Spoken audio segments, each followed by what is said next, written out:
السلام علیکم defence words friends, defence updates میں امریکی صدر کی یوکرین کو میزائل، کیماکازی ڈرونز اور دیگر ویپنز فراہم کرنے کی منظوری پر بات کریں گے۔ ترک کمپنی کا ہنگری میں پہلا آفس، انڈیا کا روس سے مزید Su-30 خریدنے کا اعلان، جاپان سمیت دیگر اہم بین الاقوامی دفاعی خبریں بھی اس ویڈیو میں شامل ہوں گی۔ So let's start.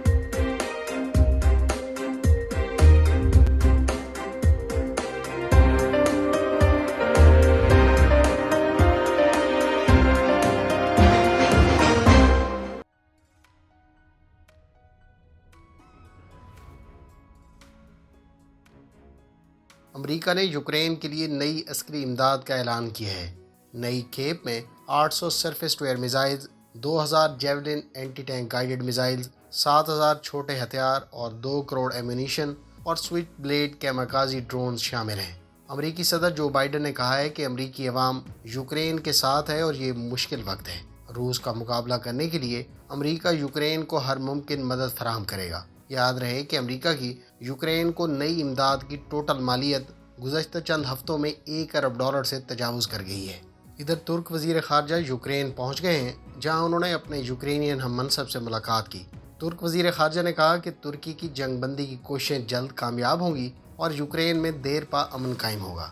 پولینڈ کے صدر نے بھی ترکی کا دورہ کیا ہے اور انہوں نے دورے کے دوران صدر ایردوان سے ملاقات کی۔ دونوں رہنماؤں کے درمیان ملاقات میں ترکی اور پولینڈ کے درمیان اسٹریٹجک پارٹنرشپ کونسل کے قیام کا فیصلہ کیا گیا ہے۔ یاد رہے کہ پولینڈ ترکی سے ڈرونز خریدنے کا بھی ارادہ رکھتا ہے۔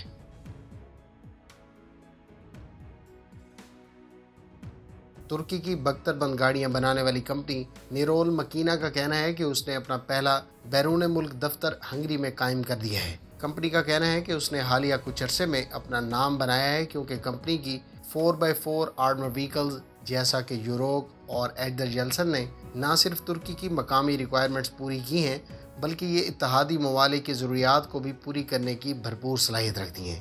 کمپنی نے اس سے پہلے ہنگری کے ساتھ بختر بند گاڑیوں کی فراہمی کا معاہدہ 2019 میں طے کیا تھا۔ معاہدے کے تحت وہیکلز پہلے ہی ڈلیور کی جا چکی ہیں۔ نیرول مکینا اس آفس کے ذریعے اپنی پروڈکٹس کو یورپین مارکیٹ میں پروموٹ کرنے کی خواہش مند ہے۔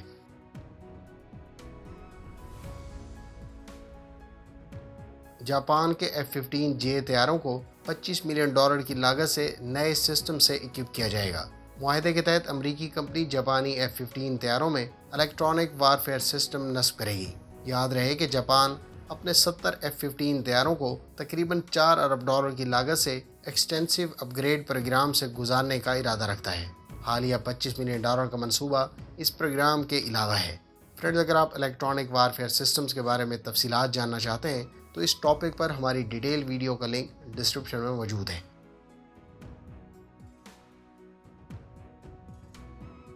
بھارتی میڈیا سورسز کا کہنا ہے کہ بھارتی حکومت بہت جلد روس سے 12 Su-30 طیارے آرڈر کرے گی۔ واضح رہے کہ فروری کے آپریشن سوئفٹ اٹاک کے بعد ہی بھارتی حکومت نے روس سے MiG-29 اور Su-30 طیارے خریدنے کا فیصلہ کر لیا تھا۔ تاہم اب میڈیا رپورٹس میں کہا گیا ہے کہ Su-30 طیاروں کا آرڈر جلد پلیس کر دیا جائے گا۔ یاد رہے کہ بھارتی فضائیہ 250 سے زائد Su-30 طیارے اس وقت استعمال کر رہی ہے۔ فرینڈز، یہ تھیں آج کی ڈیفینس اپڈیٹس۔ امید ہے اس ویڈیو سے آپ کی معلومات میں اضافہ ہوگا۔ ملتے ہیں نیکسٹ ویڈیو کے ساتھ۔ اپنی دعاؤں میں یاد رکھیے گا۔ اللہ حافظ۔ پاکستان زندہ باد۔